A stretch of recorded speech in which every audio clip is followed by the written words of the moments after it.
Hello commandos, welcome to Biomentor classes online. Recap series में आपका स्वागत है। तो रिकैप सीरीज में आज हम पढ़ने वाले हैं thermal properties of matter, lecture number 2। अब तक हम लेक्चर 1 में काफ़ी चीज़ों को कवर कर चुके हैं। इस लेक्चर में भी हम थर्मल प्रॉपर्टीज ऑफ मैटर से बहुत ही इम्पोर्टेंट MCQs पर प्रैक्टिस करेंगे। तो शुरू करते हैं। तो ये रहा हमारा आज का पहला क्वेश्चन, इंपॉर्टेंट है, नोट कर लें। नोट कर लिया आपने? ठीक है, तो मैं पढ़ता हूँ। Two walls of thickness D1 and D2 and thermal conductivities K1 and K2 are in contact in the steady state. If the temperatures at the outer surface are T1 and T2, the temperature of the common wall is। अब देखिए, answer तो आपको निकालना पड़ेगा। तो ये दिखने से क्या होता है, आंसर को देखने से ऐसा लगता है कि बहुत टफ क्वेश्चन है। मैं आपको बताना चाहता हूँ कि बहुत ही आसान क्वेश्चन है। स्टेडी स्टेट में हमें टेम्परेचर ऑफ इंटरफेस निकालना है। तो देखिए कैसे निकाला जाता है। ये मान लीजिए K1 कंडक्टिविटी का रॉड है और इसकी थिकनेस कितनी है, D1, और यहाँ टेम्परेचर दिया हुआ है T1, और इसके साथ हमने एक और रॉड को कनेक्ट कर दिया। ये दूसरी रॉड है और इसकी थिकनेस कितनी है आपकी, इसकी थिकनेस कितनी है आपकी D2, और यहाँ टेम्परेचर दिया हुआ है T2 डिग्री सेल्सियस और यहाँ दिया हुआ है T1 डिग्री सेल्सियस। इसकी कंडक्टिविटी K1 है, इसकी कंडक्टिविटी K2 है। एरिया हमने सपोज कर लिया कितना है, A है, और ये रहा हमारा टेम्परेचर ऑफ जंक्शन। हमने मान लिया कि ये कितना है, T है।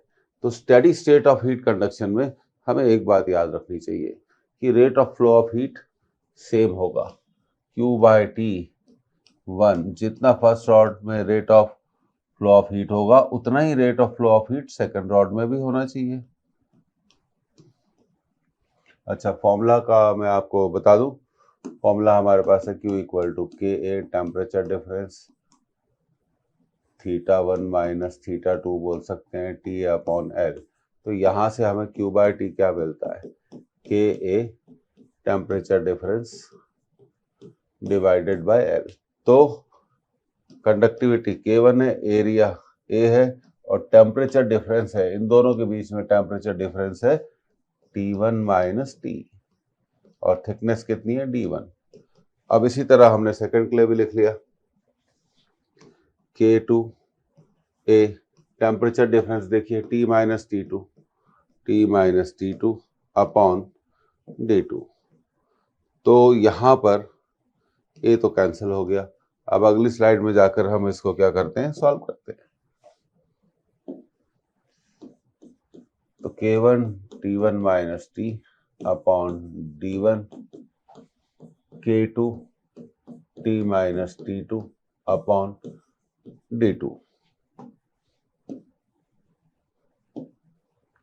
क्रॉस मल्टीप्लिकेशन करना पड़ेगा, तो ये हो जाएगा K1 D2 T1 minus T, और ये हो जाएगा K2 D1 T minus T2। अब ब्रैकेट ओपन करिए, K1 D2 को मल्टीप्लिकेशन होगा K1 D2 T2 minus K1 D2 T। इसी तरह यहाँ पर K2 D1 T minus K2 D1 T2। अब इस टर्म को हम लेफ्ट में ट्रांसफर कर रहे हैं, और ये जो टर्म है इसको हम कहाँ ट्रांसफर करेंगे, राइट में। तो देखिए K1 D2 T2 plus K2 D1 T2, तो राइट में हो जाएगा K2 D1 T plus K1 D2 T, K1 D2 T। अब T कॉमन ले लेंगे तो मिलेगा K1 D2 T2 plus K2 आराम से D1 T2, T कॉमन ले लिया तो अंदर बचेगा K2 D1 plus K1d2 equal to T। तो देखिए T की वैल्यू आ गई, K1d2 T2 plus K2d1 T2 upon, ये अपॉन में आ जाएगा term K2d1 plus K1d2, K2d1 plus K1d2 equal to T। ये आपका आंसर आ गया। थोड़ा कैलकुलेशन है, पर ऐसे सवाल क्या हो, काफी इंपॉर्टेंट होते हैं, तो इनकी प्रैक्टिस आपको करनी चाहिए। तो चलिए अब आंसर की तरफ जाते हैं, तो देखते हैं कौन सा आंसर है।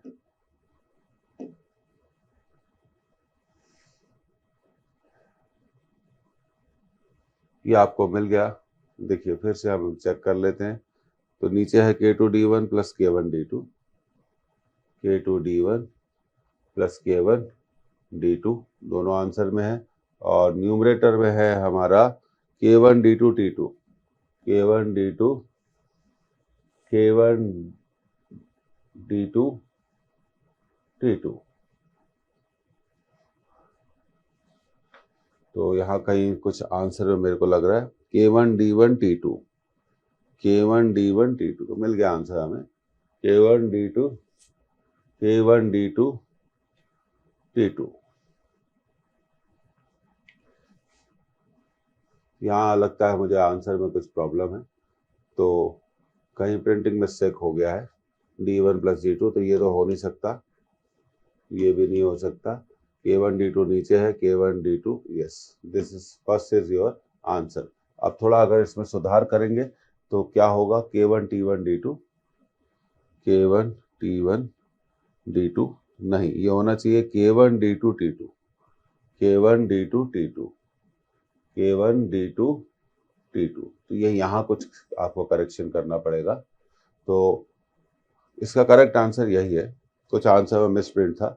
तो बहुत सिंपल है, rate of flow of heat को क्या कर दीजिए, इक्वेट कर दीजिए। उसके बाद कुछ नहीं करना है, क्रॉस मल्टीप्लिकेशन करना है। क्रॉस मल्टीप्लिकेशन को बहुत आराम से, सावधानी से, समझदारी से करना है, तो ये आपका आंसर आ जाएगा।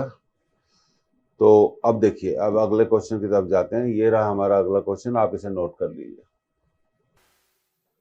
आपने नोट कर लिया होगा, आप क्वेश्चन को पढ़ते हैं। A slab of stone of area 0.36 meter square and thickness 0.1 meter is exposed on the lower surface to steam at 100 degrees Celsius. A block of ice at 0 degrees Celsius rests on the upper surface of the slab. In 1 hour, 1 घंटे में 4.8 kg of ice is melted.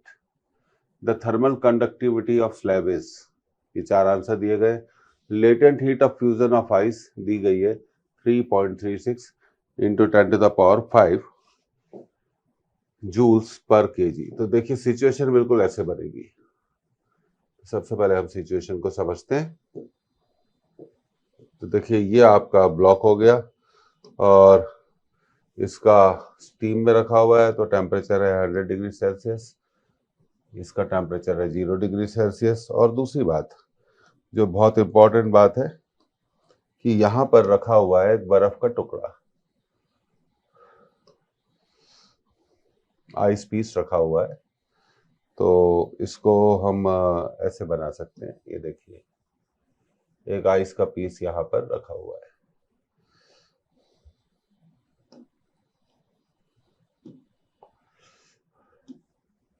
ये आपका ice का piece यहाँ पर रखा हुआ है, और आइस का टेम्परेचर क्योंकि होता है 0 डिग्री सेल्सियस, तो आप कह सकते हैं कि ये क्या है, 0 डिग्री सेल्सियस। अब यहाँ पर हमें करना क्या है, हीट हमेशा हाई टेम्परेचर से कहाँ फ्लो होगी, लो टेम्परेचर पर। और स्लैब की जो थिकनेस है या ऊंचाई बोले 0.1 मीटर है, और एरिया भी दिया हुआ है। तो हीट का फ्लो 100 डिग्री सेल्सियस से 0 डिग्री सेल्सियस पे होगा और बर्फ लगातार पिघलती जाएगी। हमें कहा गया है कि 1 घंटे में 4.8 kg आइस मेल्ट होती है। तो कंडक्शन का बेसिक फॉर्मूला हमें यूज करना है, Q equal to KA। θ1 minus θ2 t divided by L। तो K की वैल्यू क्या आएगी यहां से, Q इंटू L, ध्यान दीजिए Q into L upon A θ1 minus θ2 into T। अब बर्फ को पिघलाने के लिए टू मेल्ट द आइस हमें कितनी हीट लगती है, ml। तो यहाँ लिख दिया θ1 माइनस θ2 100 है, तो ये हो गया 100 AT। अब देखिए ये आपका फॉर्मूला बन गया। तो मास आपका दिया हुआ है आइस का 4.8 और ये दिया हुआ है 3.36 इंटू 10 टू द पावर 5 और ये दिया गया है 0.1 मीटर एरिया। अब एरिया की वैल्यू को हम एक बार फिर चेक कर लेते हैं, 0.36 और 1 घंटे को सेकंड में बदला 60 इंटू 60। तो ये कैलकुलेशन आपकी यहाँ पर आ गई। तो हम इसको लिख सकते हैं, देखिए कैसे लिखेंगे, कैलकुलेशन सीखिए। 48 into 10 to the power minus 1 3.36, तो हम इसको लिख सकते हैं 336 into 10 to the power minus 2, ये रहा 10 टू द पावर 5 और 0.1 को हम लिख सकते हैं 10 टू द पावर माइनस 1। अब 100 को लिख सकते हैं 10 टू द पावर 2, 0.36 को लिख सकते हैं 36 into 10 to the power minus 2 और 6 इंटू 6 36 100 और इसको लिख सकते हैं 10 टू द पावर 2। तो ये आपका कैलकुलेशन आ गया। तो देखिए कैलकुलेशन को तो आपको सीखना पड़ेगा। अब ऊपर देखिए 1 और 2 जुड़ जाएंगे, 3 और 1 4, तो न्यूमरेटर में हमें मिलेगा K इक्वल टू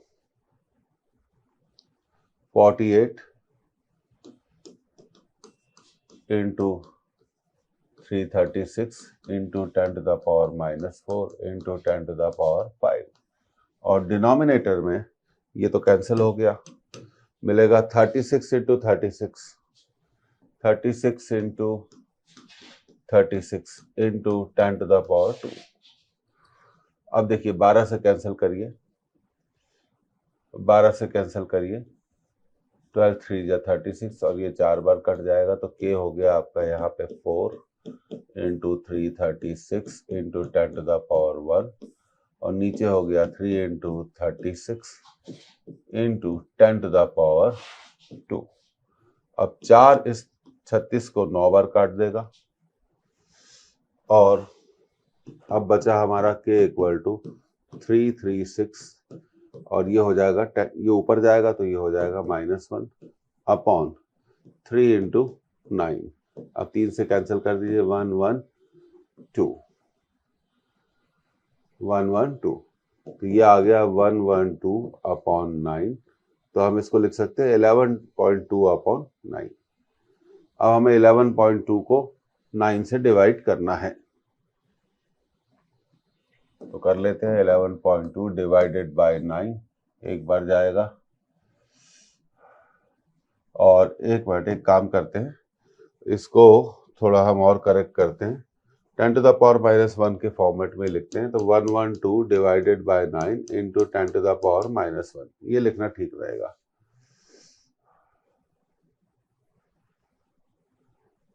ठीक है, तो 112 को डिवाइड करेंगे 9 से, 112 को डिवाइड करेंगे 9 से, 112 डिवाइडेड बाय 9, तो पहला जो डिवीजन जाएगा वो 9 बार जाएगा, तो 9 9 जा 81 और ये देखिए ये हो जाएगा हमारा पहला डिवीजन एक बार, और 9 इंटू 12 108 होता है, तो ये बचेगा 4, तो 9 4 जा 36, तो ये हो जाएगा 12.4। तो अब हमारा आंसर आ गया 12.4 into 10 to the power minus 1, तो हम इसको लिख सकते हैं 1.24। तो K की वैल्यू कितनी आएगी, 1.24 आएगी विद यूनिट्स, 1.24, ये इसका फर्स्ट आंसर। तो यहाँ पर कंडक्शन में प्रैक्टिस की बहुत ज़रूरत है, न्यूमेरिकल प्रैक्टिस की क्या है, बहुत ज़रूरत है, और बहुत सावधानी से आप न्यूमेरिकल प्रैक्टिस करिए। तो ये आपका आंसर आ गया। तो देखिए कैलकुलेशन कितना खराब दिखता है, लेकिन आपको इसकी प्रैक्टिस करनी पड़ेगी। और 112, तो ये आ गया 1.12.4 टाइम्स डिवाइड होगा, तो बच गया 1.24। आगे बढ़ते हैं अगले सवाल की तरफ। आप इसे नोट करिए, ये मोस्ट इंपॉर्टेंट सवालों में से एक है। ओके, आपने इसे नोट कर लिया। अब पढ़ते हैं। 3 rods of identical cross sectional area, ये 3 रॉड्स दिखाई गई हैं, ए बी, बी सी और सी ए। इन सबका क्रॉस सेक्शनल एरिया क्या है, सेम है। तो इसका भी एरिया ए है, इसका ए है, क्रॉस सेक्शन की बात कर रहे हैं। Forms the sides of N isosceles triangle ABC. Isosceles का मतलब समद्विबाहु त्रिभुज बनाती है, और जिसका राइट एंगल कहां पर है, राइट एंगल एट बी। अच्छा, दूसरी बात, ये सभी सेम मटेरियल से बनी हुई हैं, इसलिए सबकी कंडक्टिविटी कितनी होगी, के होगी। तीनों की कंडक्टिविटी कितनी होगी, के होगी। The points A and B are maintain at temperatures T and 2T। तो यहाँ थोड़ा एक आपको करेक्शन करना पड़ेगा, ये 2T नहीं है, तो ये होना चाहिए √2T, √2T। ओके, ये करेक्शन हो गया। Respectively in the steady state, assuming that only heat conduction takes place, सिर्फ हीट कंडक्शन होता है, the temperature of point C. तो अब देखिए, ए का टेम्परेचर आपको दिया गया है T, और बी का टेम्परेचर दिया गया है √2T, और मान लेते हैं कि सी का टेम्परेचर कितना है, TC। अब देखिए दूसरी बात जो बहुत इंपॉर्टेंट है और वो हमें समझनी चाहिए। यहाँ पर जो कंडीशन आपको दी गई है, और ये कुछ इस तरह से है। ओके, इसको समझिए आप। मान लीजिए इसकी लेंथ L है, इसकी L है, तो इसकी लेंथ कितनी होगी, √2L। कैसे निकाला, पाइथागोरस थ्योरम से, पाइथागोरस थ्योरम से।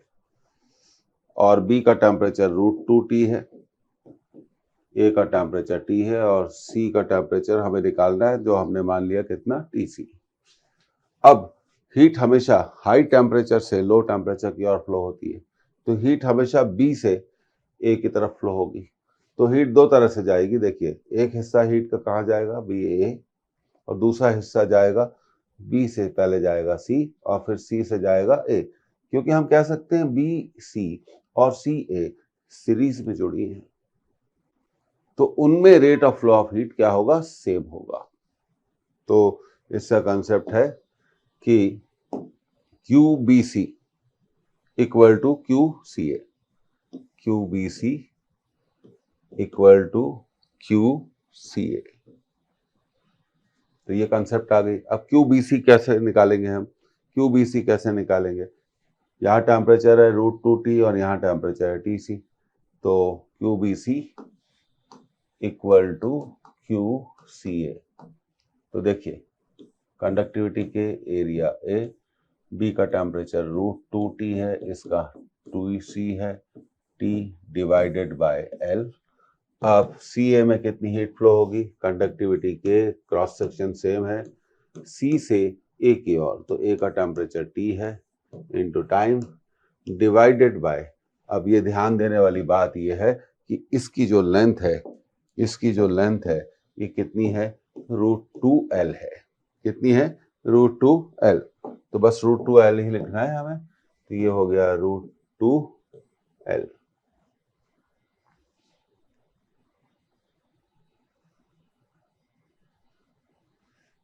के A cancel, T cancel, L cancel, तो ये मल्टीप्लाई हो जाएगा √2 इंटू √2T माइनस TC, और ये हो जाएगा TC माइनस T, तो ये हो जाएगा 2T minus √2TC equal to TC minus T।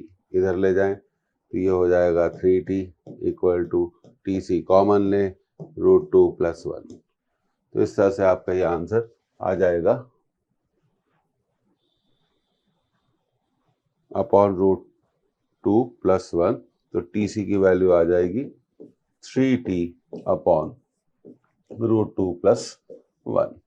तो इसका जो आंसर होगा, पहला ऑप्शन क्या है, आप इसको टिक कर सकते हैं। The first option can be taken as a right option. तो हमेशा ध्यान रखिए, पाइथागोरस हमने लगा दिया, सभी का एरिया सेम है, सभी का कंडक्टिविटी मटेरियल सेम है। जैसा मैंने आपको बताया, हीट दो तरह से फ्लो होगी, पहले एक पार्ट बी से जाएगा, तो दूसरा पार्ट जाएगा बी से सी, और फिर सी से ए की ओर। तो यहाँ अगर हीट फ्लो होती है QCA और यहाँ हीट फ्लो होती है QBC, तो QBC must be equal to QCA। तो बस इसके कर लिया, यहाँ एक करेक्शन कर लीजिए, तो आपका आंसर मिल जाएगा। आगे बढ़ते हैं अगले क्वेश्चन की तरफ। उम्मीद है समझ में आ गया होगा, ये बहुत इंपॉर्टेंट क्वेश्चन है, इसका ध्यान रखिए। अब अगले क्वेश्चन की तरफ जा रहे हैं, ये रहा आपका अगला क्वेश्चन, इसे आप नोट कर लीजिए।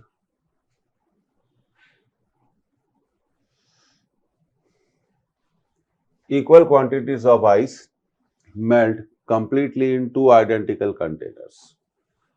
दो एक समान बर्तन है जिसमें बर्फ की इक्वल क्वांटिटी भरी हुई है, और पहले में बर्फ 30 मिनट में पिघलती है और दूसरे में बर्फ 20 मिनट में पिघलती है। Completely in two identical containers in 30 and 20 minutes respectively. The thermal conductivity of the materials of two containers are in the same. अब देखिए, मान के चलते हैं कि जो दोनों बर्तन हैं आपके, उनमें इक्वल क्वांटिटी ऑफ आइस भरी हुई है। ये पहला बर्तन हो गया, और इसी तरह दूसरे बर्तन के बारे में बात करते हैं। और आइडेंटिकल कंटेनर्स हैं, तो आइडेंटिकल कंटेनर्स मतलब उनका जो साइज है वो सब क्या है, सेम है। ये आपका 2, और इसमें आइस मेल्ट हुई है कितनी, इसमें आइस मेल्ट हुई है m, और दूसरे में भी आइस मेल्ट होगी m। अब देखिए, अंदर आइस है और बाहर का जो टेम्परेचर है वो कौन सा टेम्परेचर है, रूम टेम्परेचर। कौन सा टेम्परेचर है, रूम टेम्परेचर है। बाहर जो टेम्परेचर है वो रूम टेम्परेचर है। तो हीट का हमने फॉर्मूला लगाया, Q = K A θ1 - θ2 T upon L। यहाँ पर दोनों बर्तनों के लिए θ1 - θ2 क्या है, सेम है। सेम मतलब कांस्टेंट।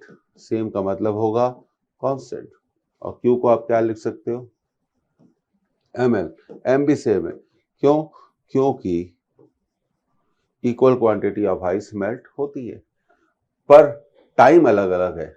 एरिया भी दोनों कंटेनर का area, cross sectional area same है, लेंथ थिकनेस भी क्या है, सेम है। तो यहाँ से हमें फॉर्मूला मिलता है कि अब हम इसको लिख सकते हैं Q = KA θ1 - θ2 T upon L। तो देखिए, Q = KA θ1 - θ2 T upon L, तो ये हो गया ml। Q को क्या लिख सकते हैं, ml into L upon A θ1 - θ2 = K into T। तो यहाँ से हम कह सकते हैं कि m सेम है, लेटेंट हीट कांस्टेंट है, लेंथ दोनों कंटेनर की थिकनेस सेम है, एरिया सेम है, और टेम्परेचर डिफरेंस भी दोनों के लिए सेम है, क्योंकि अंदर बर्फ भरी हुई है, बाहर रूम में रखा हुआ है। तो θ1 - θ2 सेम रहेगा। तो हम कह सकते हैं K into T is what? K into T is what? Constant K1 T1 K2 T2। अब पहले कंटेनर में आइस कितने मिनट में मेल्ट होती है, 30 मिनट में, और दूसरे में मेल्ट होती है 20 मिनट में। तो K1 अपॉन K2 की जो वैल्यू आएगी 20/30, तो आंसर होगा इसका 2:3। कितना आंसर होगा, 2:3। ये fourth option is the right option. Simple question है, अंदर का टेम्परेचर और बाहर का टेम्परेचर θ1 - θ2 सेम है, टाइम अलग अलग है, कंडक्टिविटी अलग अलग है, दोनों बर्तन के लिए A और L की वैल्यू सेम है, और Q को क्या लिख सकते हैं, ml, और दोनों में same amount of heat melt होती है। तो ये इसका आंसर आ गया 2:3। अब अगले क्वेश्चन की तरफ बढ़ते हैं। ये रहा आपका अगला क्वेश्चन, इसे नोट कर लीजिए। ये सिंपल क्वेश्चन है। अब ये क्वेश्चन कहता है अ स्फीयर, एक स्फीयर है, cube and disc all of the same material, सभी का मटेरियल सेम है, quality and volume are, same material है, सेम क्वालिटी के बने हुए हैं, और तीनों का वॉल्यूम भी क्या है, सेम है। Are heated to 600 degree Celsius, उन्हें 600 डिग्री सेल्सियस तक गर्म किया जाता है, and left in the air, और फिर एयर में रख दिया जाता है। Which of these will have the lowest rate of cooling. अब देखिए, रेट ऑफ कूलिंग के बारे में बात करते हैं। सबसे पहले रेट ऑफ कूलिंग के बारे में बात करते हैं। तो हम जानते हैं कि rate of cooling is proportional to what, area.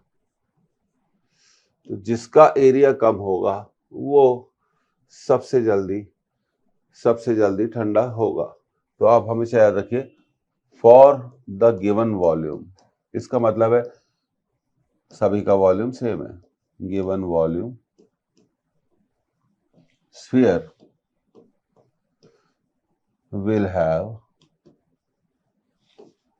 have the minimum area, will have the sphere का एरिया क्या होगा, will have the minimum area। इसलिए sphere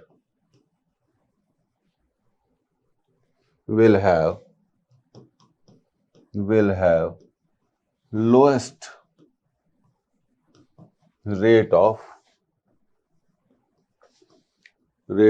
कूलिंग। तो उसकी कूलिंग रेट क्या होगी, सबसे कम होगी। तो इसका आंसर है ए। बड़ा फेमस क्वेश्चन है पर बहुत सिंपल क्वेश्चन है। अब देखिए, इसमें मैं आपको एक थ्योरी इलस्ट्रेट करना चाहता हूं। मान लीजिए एक बॉडी है, ये बॉडी है, और इसका टेम्परेचर है T, और इसके चारों तरफ एक सराउंडिंग है, वातावरण, इसका टेम्परेचर है TS। तो रेट ऑफ हीट लॉस क्या होता है, हम बात कर रहे हैं हीट लॉस, जिसे हम बोलते हैं डेल्टा E, होगा EA T sigma T to the power 4 minus TS to the power 4। तो एक तो ये फॉर्मूला हो गया। डेल्टा E क्या हो गया, आपका हीट लॉस हो गया। अब रेट ऑफ कूलिंग स्टीफन के लॉ से कैसे निकाली जाती है, हम उस बारे में बात कर रहे हैं। तो डेल्टा E इक्वल टू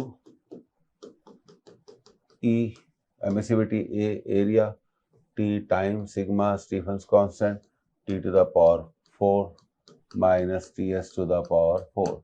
इस डेल्टा E को हम लिख सकते हैं MS डेल्टा थीटा। तो ये हो जाएगा EAT sigma T to the power 4 minus TS to the power 4। तो MS delta theta by T, delta theta by T, change in temperature upon time equal to EA sigma T to the power 4 minus TS to the power 4। तो ये हो गई आपकी rate of cooling. तो rate of cooling, इसको मैं बोलूंगा RC equal to EA sigma T to the power 4 minus TS to the power 4 divided by M into S। S specific heat है। तो अब देखिए रेट ऑफ कूलिंग, यहां से हमें पता चल गया is directly proportional to area, क्योंकि स्फीयर, क्यूब और डिस्क सभी का मटेरियल क्या है, सेम है। तो स्पेसिफिक हीट क्या होगी, सेम होगी। एमिसिविटी भी, क्वालिटी भी सेम है, इसलिए एमिसिविटी जिसे उत्सर्जकता बोलते हैं वो भी सेम होगी। उन सभी का टेम्परेचर सेम है और उन्हें एक ही कमरे में रखा गया, एक ही सराउंडिंग में रखा गया, इसलिए तीनों के लिए T to the power 4 minus TS to the power 4 भी सेम होगा। तो रेट ऑफ कूलिंग का फैक्टर कौन सा आया, एरिया। तो तीनों का वॉल्यूम सेम है, जिसका एरिया कम होगा उसकी रेट ऑफ कूलिंग कम होगी, जिसका एरिया ज्यादा होगा उसकी रेट ऑफ कूलिंग ज्यादा होगी। तो ये कॉन्सेप्ट इसमें क्या किया जाता है, यूज किया जाता है। This concept have been used. तो ये सरल सवाल था। आप देखिए अगला सवाल, आप इसे पढ़ लीजिए।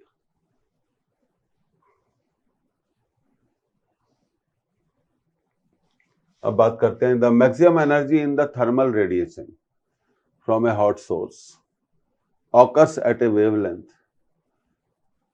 Of 11 into 10 to the power minus 5 centimeter. 11 into 10 to the power minus 5 centimeter. According to Ween's law, the temperature of the source will be n times the temperature of another source. मतलब ये कहना चाह रहे हैं कि T2 is equal to पहला source है, अगर पहले सोर्स का टेम्परेचर T1 है तो दूसरे सोर्स का टेम्परेचर उसका n टाइम्स है. For which the wavelength at maximum energy, जिसके लिए मैक्सिमम एनर्जी पर निकलने वाली वेवलेंथ कितनी है 5.5 into 10 to the power minus 5.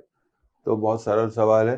Stephen's का और वीन्स का लॉ लगा देंगे जो कहता है λ1 T1 इक्वल टू λ2 T2. तो ये हो गया 11 into 10 to the power minus 5 T1 और ये हो गया 5.5 into 10 to the power minus 5 T2 को क्या लिखा NT1. तो NT1 कैंसिल हो गया, T1 क्या हो गया कैंसिल हो गया. तो यहाँ से आपको N की वैल्यू कितनी मिल जाएगी, तो ये है हमारा 11 into 10 to the power minus 5 और ये है N into 5.5 into 10 to the power minus 5. ये भी कट गया. तो ये 11 upon 5.5 इक्वल टू N. तो यहाँ से हमें मिलेगा कि N किसके बराबर है 2 के बराबर है. N किसके बराबर है 2 के बराबर है. तो ये रहा इसका करेक्ट आंसर. देखिए दो सोर्स है. पहले सोर्स की मैक्सिमम वेवलेंथ कितनी है 11 into 10 to the power minus 5. हमने मान लिया कि पहले सोर्स का टेम्परेचर T1 है और दूसरा सोर्स जिसका टेम्परेचर पहले सोर्स का n टाइम्स है. तो ये हमने अगर माना कि पहले सोर्स का टेम्परेचर T1 है तो दूसरे सोर्स का कितना होगा NT1. वो कह रहे हैं अनदर सोर्स और वो दूसरा सोर्स जो मैक्सिमम एनर्जी पे वेवलेंथ कितनी देता है 5.5 into 10 to the power minus 5. बस कुछ नहीं करना था, वीन्स लॉ लगा देना था तो हमारा आंसर आ जाएगा λ1 T1 इक्वल टू λ2 T2. अब तो ये हो गया आपका सॉल्व. अब आगे बढ़ते हैं. ये रहा आपका अगला क्वेश्चन, नोट कर लीजिए. ओके, आपने नोट कर लिया होगा क्वेश्चन. अब for most practical temperature we may take that all bodies radiate heat. सभी बॉडी हीट रेडिएट करती है और हीट रेडिएशन होता है proportional to the fourth power of temperature. ये कहा गया है यहाँ पर जो बॉडी हीट रेडिएट करती है that is directly proportional to the fourth power of temperature. अब क्वेश्चन पढ़ते हैं. If a body coated black, मतलब ब्लैक बॉडी है जिसका टेम्परेचर 400 केल्विन है. तो ये देखिए गलत डेटा है तो आप इसको सुधार के कर लीजिए 600 केल्विन. ये 400 नहीं होना चाहिए, कितना होना चाहिए 600 केल्विन होना चाहिए. Surrounded by atmosphere at 300 kelvin. तो 600 केल्विन पर एक बॉडी 300 केल्विन के एटमॉस्फेयर में रखी हुई है. तब कूलिंग रेट हमें मिलती है R0. अगर हम उसी बॉडी को 900 केल्विन टेम्परेचर पे उसी सराउंडिंग में रख दें, क्वेश्चन कहता है उसी सराउंडिंग में रख दें, तो कूलिंग रेट अब क्या होगी. तो आपको देखिए सबसे पहला कंसेप्ट याद रखिए. जब रेडिएशन से हम कूलिंग की बात करते हैं तब हम लिखते हैं cooling rate is proportional to, देखिए temperature of body to the power 4 minus temperature of surrounding. Surrounding मतलब वातावरण.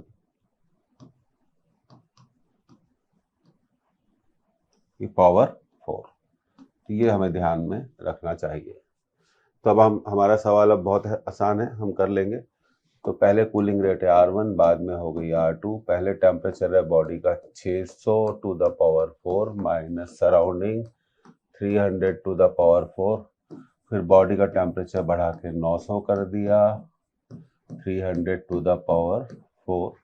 तो शुरू में कूलिंग रेट कितनी दी गई है R0. अब इसको कैलकुलेट करते हैं. तो देखिए 600 को हम लिखेंगे 2 into 300 टू द पावर 4 लिखा जा सकता है 300 to the power 4.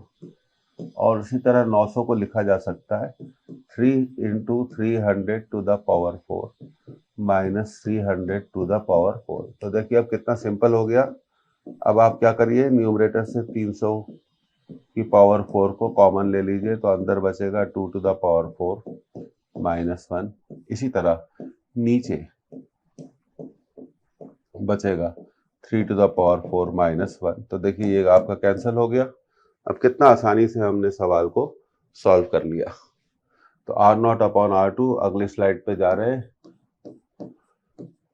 2 to the power 4 minus 1, 3 to the power 4 minus 1, 2 to the power 4 होता है 16 माइनस 1 15, और ये होता है 81 माइनस 1, ये आ गया 15 अपॉन 80, 5 से काट दीजिए तो ये आ गया 3/16। तो R not upon R two होगा 3/16। तो 16 R not by 3 equal to R two. तो ये होगी हमारी नई कूलिंग रेट, कितनी? 16 आर नॉट बाय 3। तो मैं एक बात बताना चाहता हूं कि रेडिएशन सिलेबस में है, स्टीफन लॉ हटा, लेकिन हम देख रहे हैं कि एनसीईआरटी में कूलिंग लॉ पर भी सवाल हैं, तो आप इसको पढ़िए। तो मेरा तो यही एडवाइस है कि आप इसको पढ़िए। तो ये आपका फर्स्ट आंसर आ गया। अब आगे बढ़ते हैं अगले सवाल की तरफ। ये रहा हमारा अगला सवाल, ये पावर पर बेस्ड सवाल है, इसको आप नोट कर लीजिए।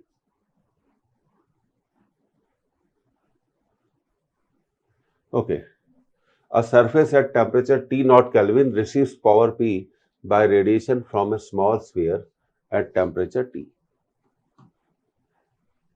तो एक सरफेस एक छोटे स्फीयर से रेडिएशन रिसीव कर रहा है, और उस छोटे स्फीयर का टेम्परेचर कितना है? T, जो कि T नॉट से बहुत ज्यादा है, and at a distance D।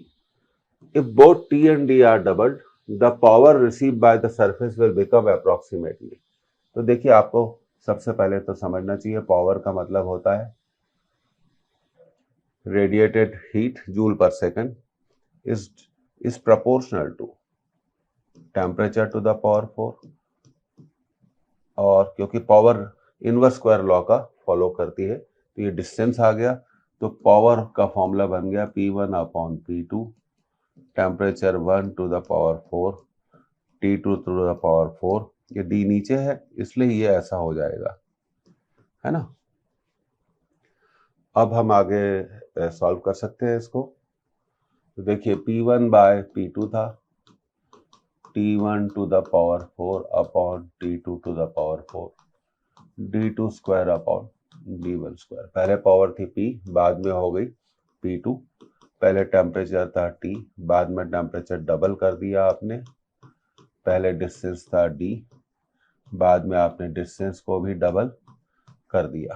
तो ये अब हमें मिला P upon P2, T to the power 4 और 2 की पावर 16, 16 T को पावर 4, ये हो जाएगा 4D square upon D square, ये कट गया। तो देखिए P अपॉन P2 आ गया 1/4। तो यहाँ से हमें मिलेगा कि अब पावर कितनी हो जाएगी? 4 times of the previous power.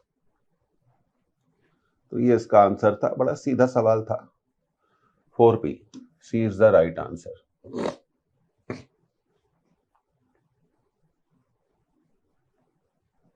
अब ये रहा हमारा अगला सवाल, इसको नोट करें।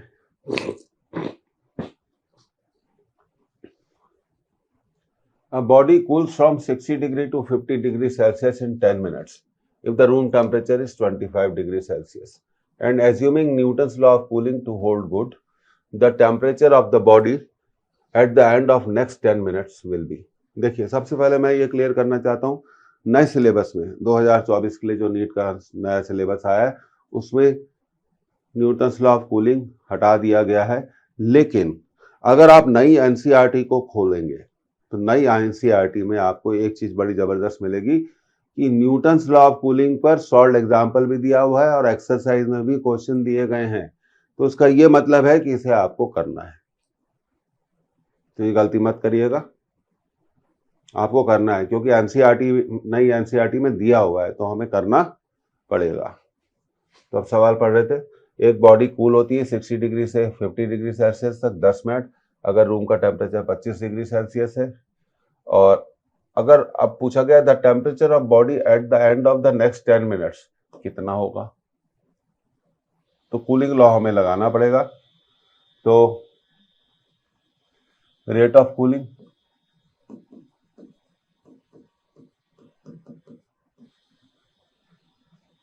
Equal to cooling constant average temperature of body, average temperature of body minus temperature of room, temperature of room, वो रूम सराउंडिंग जिसमें बॉडी को रखा गया है।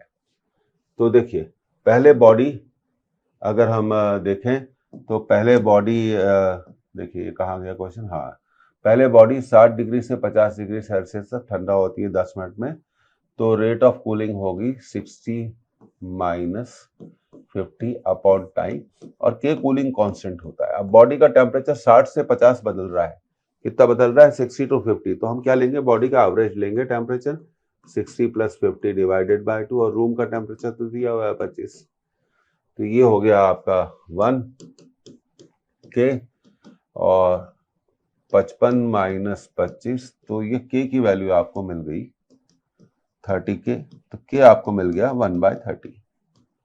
तो ये पहला इक्वेशन बन गया, के कितना मिल गया 1/30।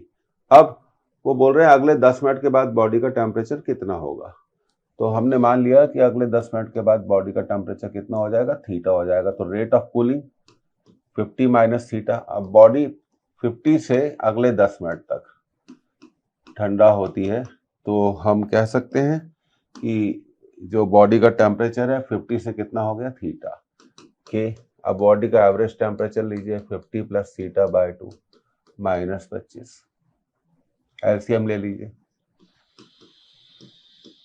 के की वैल्यू रख दीजिए, यहाँ एलसीएम ले लीजिए 250 प्लस थीटा माइनस 50 आ जाएगा, क्योंकि जब 25 से मल्टीप्लाई होगा तो कितना आ जाएगा 50 आ जाएगा, 50 कैंसिल, तो ये अब मिला आपको 50 माइनस थीटा, और 10 30 को 3 बार कैंसिल कर देगा, इक्वल टू 1/3, और अंदर बचा है थीटा बाय 2, तो 3 इंटू 2 6 इधर मल्टीप्लाई हो जाएगा, और यहाँ बचेगा थीटा, तो ये हो गया 300 minus 6 theta, 300 equal to 7 theta. तो थीटा का जो आंसर आएगा 300 डिवाइडेड बाय 7, तो 300 को आपको 7 से डिवाइड करना है, कर लीजिए, 28 2 बचेंगे 14,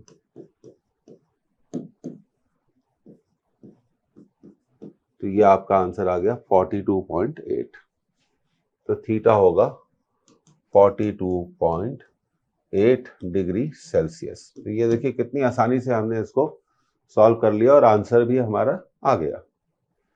तो 42.8 डिग्री सेल्सियस कहाँ पर है ये देखिए आप, तो हम इसको टिक कर सकते हैं। तो बात क्लियर हो गई। Newton's law of cooling syllabus में नहीं है, हटा दिया गया है, पर एनसीईआरटी में सवाल दिए गए हैं, और आप अच्छे से जानते हैं कि नीट प्रिपरेशन के लिए आपको एनसीईआरटी को फॉलो करना जरूरी है, क्योंकि पूरा पेपर वहीं से आता है। तो अब आगे बढ़ने का टाइम आ गया है अगले सवाल की तरफ। तो ये रहा हमारा अगला सवाल, इसको आप नोट कर लीजिए।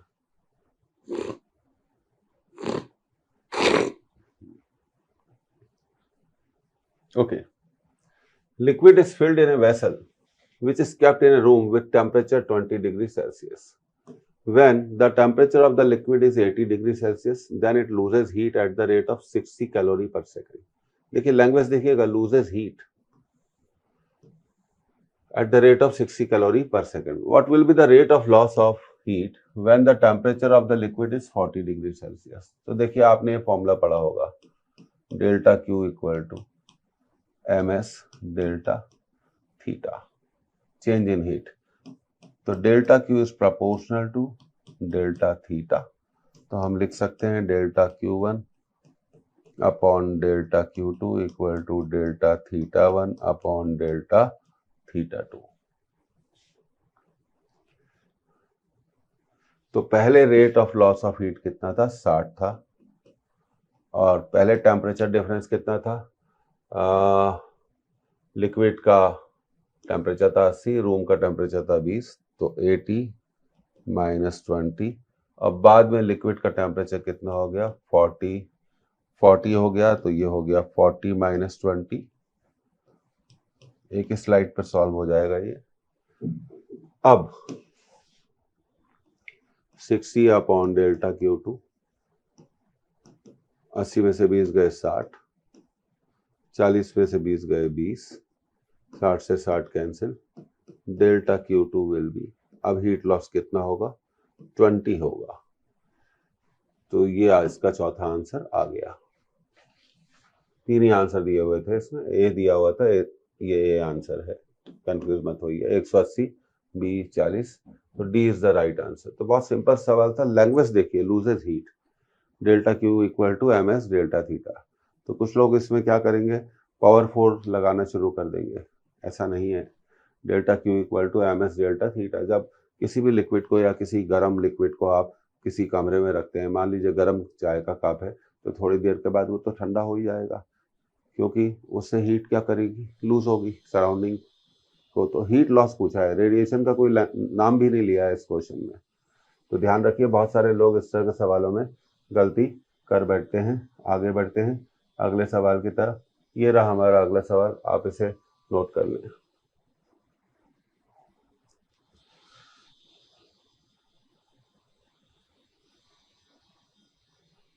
Two spheres of the same material, radii 1 meter and 4 meter and temperature 4000 Kelvin and 2000 Kelvin respectively.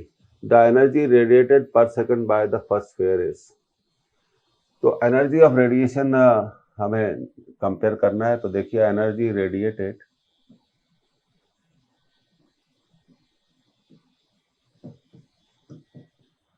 Is temperature to the power 4 and into area.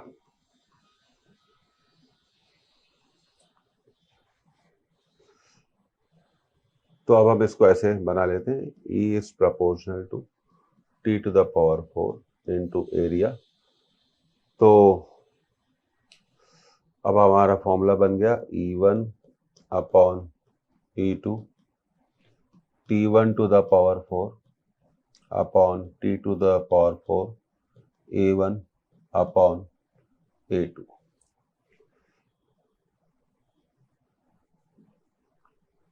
पहले दो बॉडीज दी गई हैं, तो देखिए अब हम यहाँ फॉर्मूले में वैल्यूज का पुट करेंगे। E1 upon E2, T1 to the power 4 A1, T2 to the power 4 A2। तो E1 अपॉन E2, टेम्परेचर है आपका, बाद में रखेंगे। एरिया को हम लिख सकते हैं पाई R1 स्क्वायर, 4 पाई R1 स्क्वायर, और T2 to the power 4 pi R2 square. तो ये आपका फॉर्मूला बन गया। E1 by E2 equal to T1 to the power 4 upon T2 to the power 4 R1 square upon R2 square. अब temperature देखते हैं। पहली बॉडी का 4000 केल्विन है और दूसरी बॉडी का टेम्परेचर 2000 है। तो ठीक है, E1 upon E2 4000 upon 2000, combinedly लिख सकते हैं। पावर कितनी, 2, रेडियस है 1 और दूसरे की है 2। एक बार रेडियस फिर चेक कर लेते हैं। यस, 1 और 4 है, 2 नहीं है।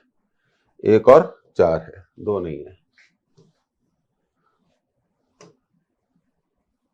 तो ये 4 का स्क्वायर आएगा, 1 2 3, 1 2 3, 2 से 2 कट गया। तो ये हो गया E1 upon E2 2 to the power 4 into 1/16। अब 2 टू द पावर 4 क्या होगा, 2 टू द पावर 4 होगा 16 अपॉन 16। 16 से 16 कैंसिल कर गया, 1 आ गया। तो पता चला E1 इक्वल टू E2। उनका रेडिएटेड एनर्जी क्या होगा, सेम होगा। रेडिएटेड एनर्जी सेम होगा। तो देखते हैं। तो देखिए, ये रहा आपका answer, equal in both the cases. तो थोड़ा सावधानी से हमें पहले फॉर्मूले को लिखना चाहिए, उसके बाद केस स्टडी। बनानी चाहिए। तो दूसरी बात, नए सिलेबस में स्टीफन्स लॉ ऑफ रेडिएशन हट गया है, ऐसा कहा गया है, पर उसमें एक वर्ड लिखा है रेडिएशन। अब रेडिएशन पर तो एक वर्ड रेडिएशन पे तो बहुत सारे सवाल बनते हैं, तो आपको पढ़ना चाहिए, ये मेरी आपको एडवाइस है। आगे बढ़ते हैं।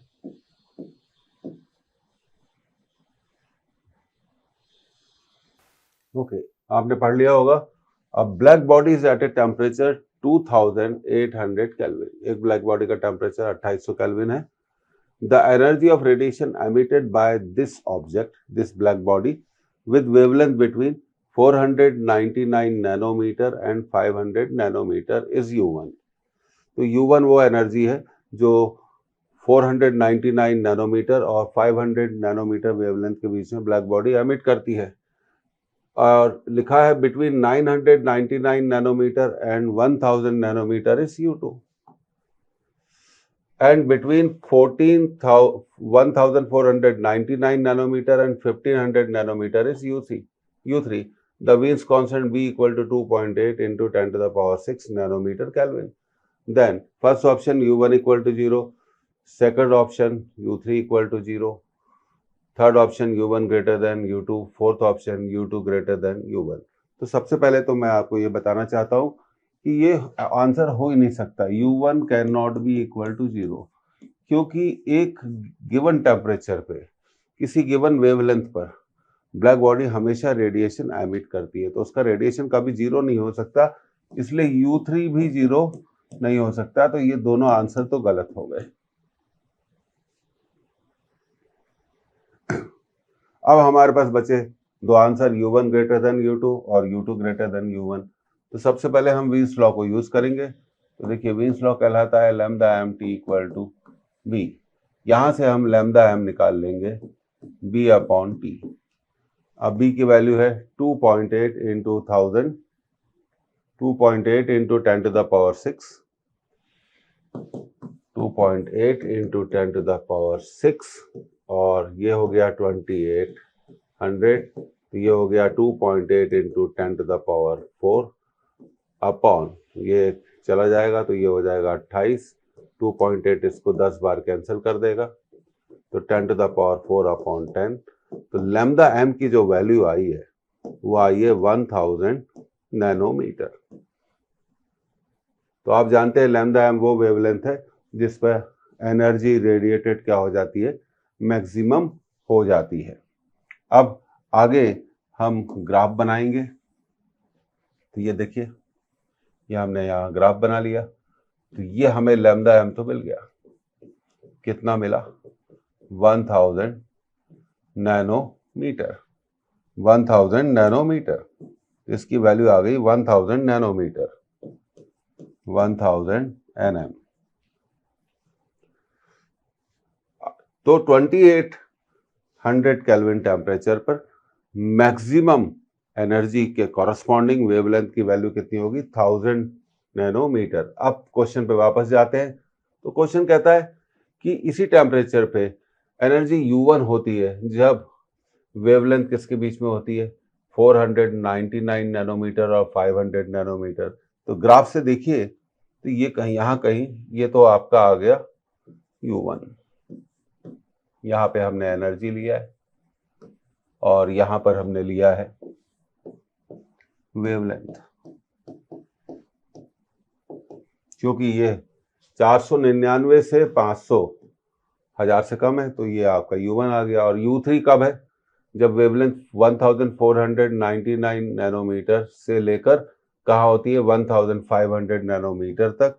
तो ग्राफ में हम U3 को भी प्लॉट कर सकते हैं। तो ये हो गया हमारा क्या, U3, और ये तो है U2। तो ऑब्वियसली इस फिगर को देख के लगता है कि U2 should be greater than U1। तो इसका जो करेक्ट ऑप्शन होगा, देखिए 1000 नैनोमीटर से 499 599 नैनोमीटर क्या होगा, कम होगा। और यहाँ 1000 नैनोमीटर से वेवलेंथ क्या होगी, ज्यादा होगी। तो U2 ग्रेटर देन U1 ही इसका सही आंसर है। तो करेक्ट ऑप्शन इज फोर्थ।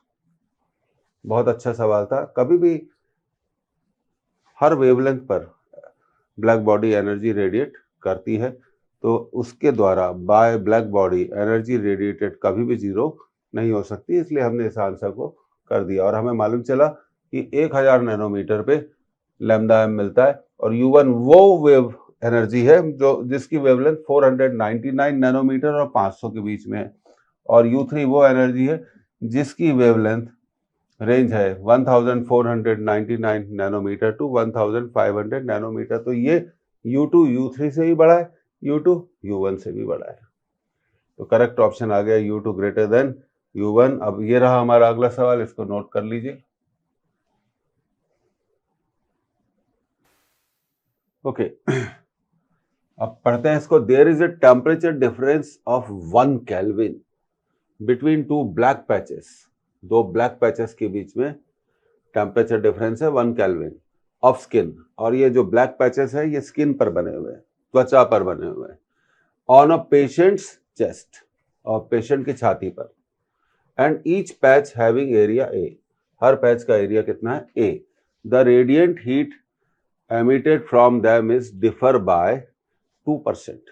तो वो जो हीट रेडिएट करते हैं उसमें डिफरेंस कितना है? 2% का। Then temperatures of two patches में बी। तो दोनों पैचेस के टेम्परेचर होंगे, पहला 100 केल्विन, 101 केल्विन, दूसरा 300 केल्विन, 301 केल्विन, तीसरा आंसर 200 केल्विन, 201 केल्विन, चौथा आंसर 400 केल्विन, 401 केल्विन।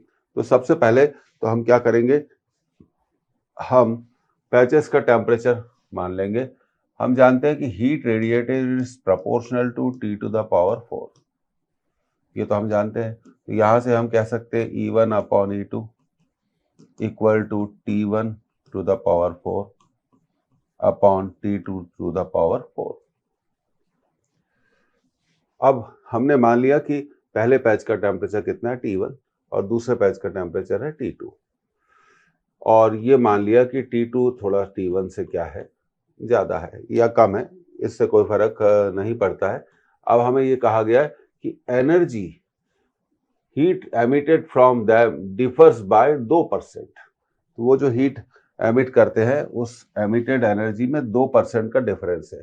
तो चलिए इसको हम करते हैं। तो देखिए पहली चीज E1 upon E2, E1 upon E2 कितना था?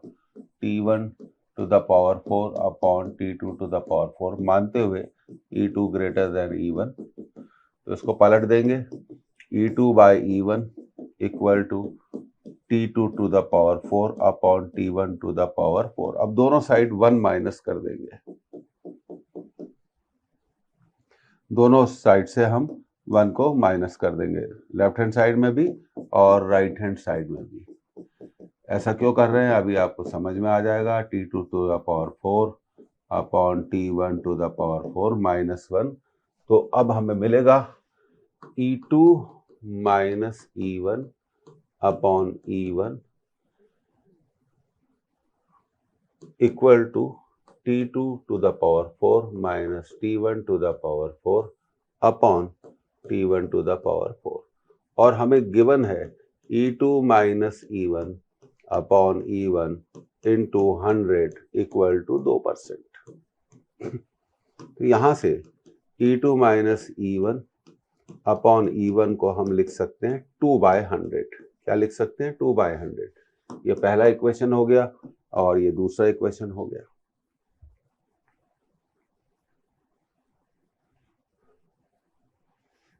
तो अब इसको हमने 2% लिखना है,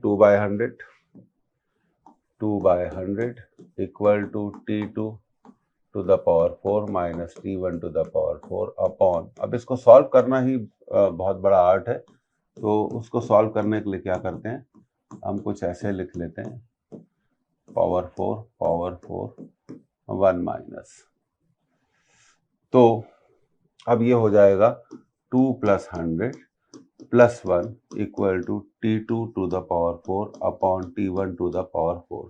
ये हो गया 102 upon 100 T2 upon T1 to the power 4।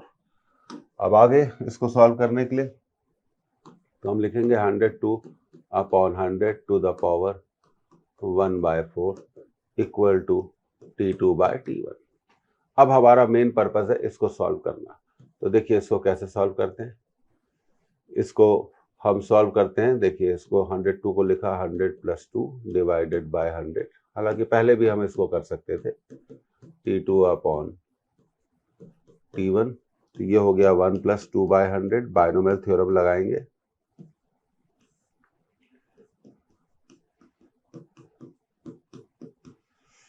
तो बायनोमियल थ्योरम आपको मालूम है 1 + x to the power n को हम लिख सकते हैं 1 + nx, 1 + nx।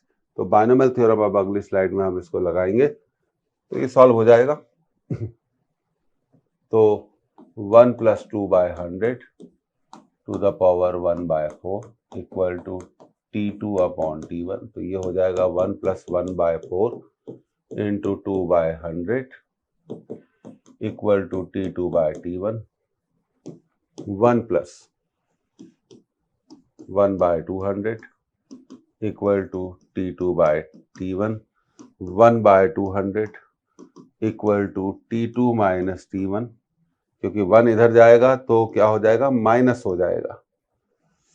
तो अब आपको एकदम से डायरेक्ट स्टेप नहीं देते हैं, चलिए लिख के बता देते हैं। T2/T1 -1 तो 1/200 आ जाएगा T2 - T1/T1। अब देखिए क्वेश्चन में कहा गया है कि पैचेस के टेम्परेचर का जो अंतर है, डिफरेंस है, वो कितना है, 1 केल्विन।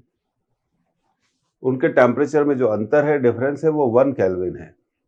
कितना है, 1 केल्विन। थोड़ा कठिन क्वेश्चन है। तो 1/200 ये दिया हुआ है। T2 - T1 कितना दिया हुआ है, 1 केल्विन अपॉन T1। तो T1 की वैल्यू आ जाएगी 200 केल्विन और T2 T1 से 1 ज्यादा है। 200 + 1 201 केल्विन। तो टेम्परेचर ऑफ पैचेस होने चाहिए, एक पैच का टेम्परेचर होना चाहिए 201 और दूसरे का टेम्परेचर होना चाहिए 200। इसका आंसर है 201 और 200, 201 और 200। तो ये हमारे को तीसरा चॉइस मिल गया। ये T1 है और ये T2 है। थोड़ा लंबा है। Heat radiated is directly proportional to temperature to the power 4। अब आगे बढ़ते हैं। यहाँ हमने E1/E2 लिखा और उसको पलट दिया, E2/E1 दोनों साइड 1 माइनस किया तो E2 - E1/E1 इक्वल टू, अब हमें ये दिया हुआ E2 - E1/E1 into 100 equal to 2%। ये गिवन है। तो यहाँ से हमने क्या कर दिया, इसकी वैल्यू निकाल दी और इस इक्वेशन में रख दी। फिर आगे का काम क्या था, आसान था, रख दिया। तो 2/100, 1 को इधर ले आया, 100 2/100, 1/4 रूट ले लिया। फिर 102 को लिखा 100 + 2/100। तो डिवाइड किया 1 + 2/100। फिर बायनोमियल लगा दी और जैसे ही बायनोमियल लगा दी तो हमें ये मिल गया 1 + 1/100 इक्वल टू T2/T1। 1 को उधर ले गए, 1/200 इक्वल टू T2 - T1/1। पर T2 - T1 कितना दिया हुआ है, यहाँ दिया हुआ है T2 - T1 की वैल्यू कितनी होगी, 1 होगी। तो यह 1 रख दिया यहाँ पे। तो इस तरह T1 और T2 आ गए। अब अगला सवाल पढ़ रहे हैं। ओके, आप इसे नोट करिए।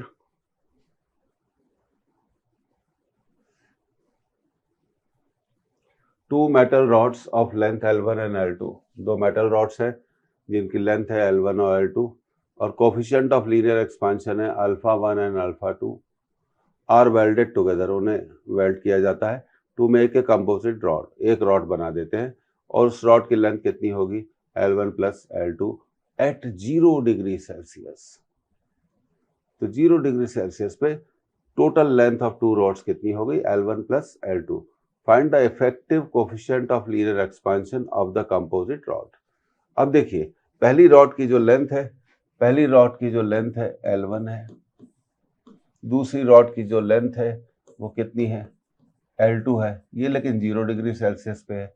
अगर हम मान लीजिए अगर टेम्परेचर राइज बात करते हैं किसकी, टेम्परेचर राइज की। अगर हम टेम्परेचर बढ़ा रहे हैं, मान लीजिए टेम्परेचर राइज है आपका T, तो हम इसको लिखेंगे और फॉर्मूला लगाएंगे और मान लेंगे इसकी लेंथ कितनी हो गई L1 डैश। तो ये हम इसको लिख सकते हैं 1 प्लस अल्फा 1T। तो L1 डैश क्या है, L1 dash length of first rod, length of first rod at T degree Celsius. इसी तरह हम दूसरी रॉड की लेंथ को भी लिख सकते हैं L2 1 प्लस अल्फा 2T। तो L2 डैश क्या है, L2 डैश क्या है, length of second rod, length of second rod, दूसरी रॉड की लेंथ है एट T डिग्री सेल्सियस। तो ये हमारे कितने इक्वेशन हो गए, 2 इक्वेशन हो गए। अब कंपोजिट रॉड की बात करते हैं, दोनों को वेल्ड करके एक ही रॉड बना दी गई, उसे बोलेंगे कंपोजिट रॉड। तो कंपोजिट रॉड के लिए फॉर्मूला होगा L1 dash plus L2, 0 degree Celsius पे थी, L1 plus L2 into 1 plus alpha T। तो अल्फा क्या है, इक्विवेलेंट, अल्फा है इक्विवेलेंट कोफिशिएंट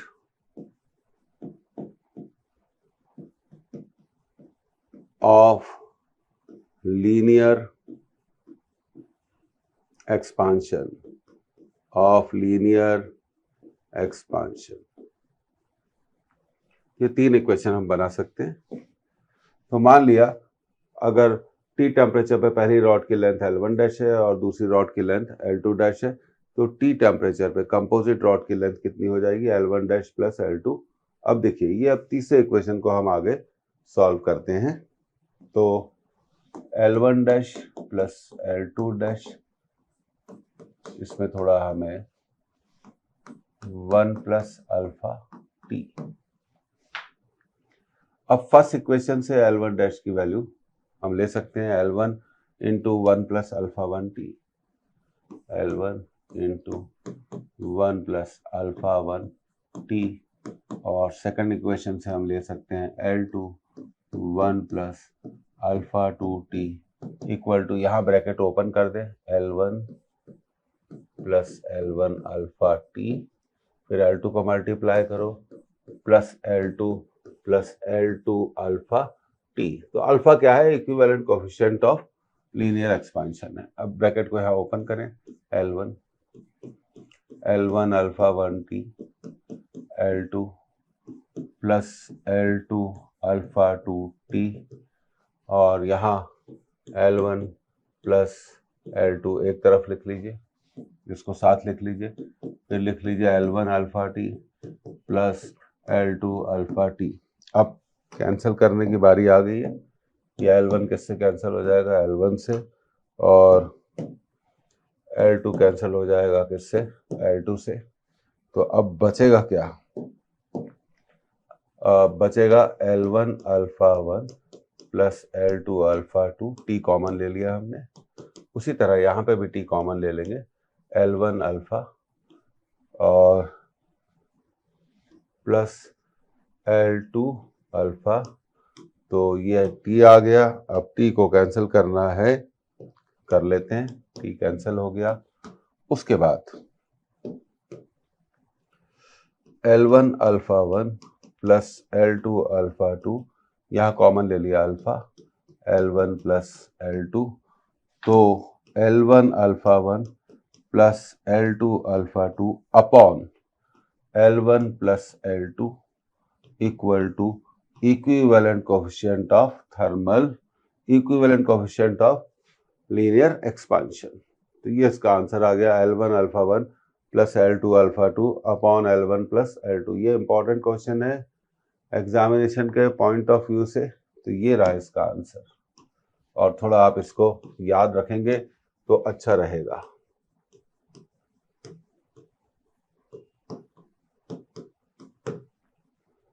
इसको आप याद रखेंगे तो अच्छा रहेगा।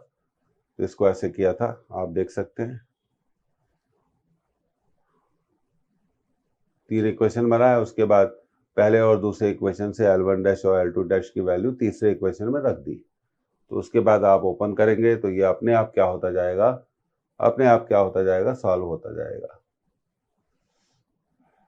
अब ये रहा हमारा अगला क्वेश्चन, नोट कर लीजिए। ओके, अब क्वेश्चन पढ़ते हैं। 2 temperature scales A and B are related by.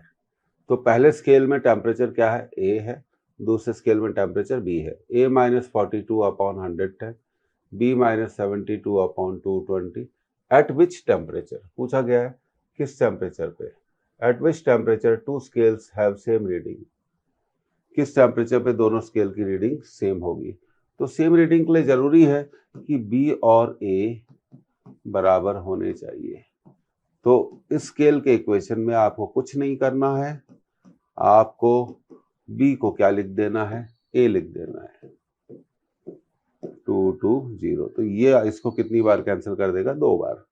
तो 2 इधर से मल्टीप्लाई हो जाएगा, 2A माइनस 42, यहाँ बचेगा A minus 72, 2A minus 84 equal to A minus 72।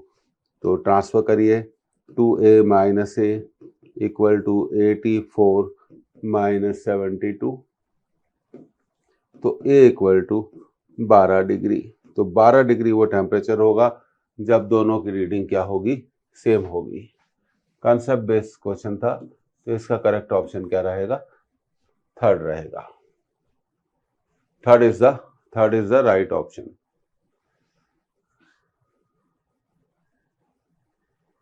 तो स्केल में आपको कभी कोई प्रॉब्लम होनी नहीं चाहिए, बहुत सिंपल है। और thank you for joining this recap series. को ज्वाइन करने के लिए धन्यवाद। अगली रिकैप का जो टाइटल होगा, thermal properties of matter part 3। तो उसमें फिर हम थर्मल प्रॉपर्टीज ऑफ मैटर पे बहुत सारे क्वेश्चन सॉल्व करेंगे। Thank you for joining. फिर मिलते रहेंगे। अपनी पढ़ाई को मजबूत करिए और अगले एग्जाम में पास हो जाइए। बस यही हमारी दिली इच्छा है। Again thank you.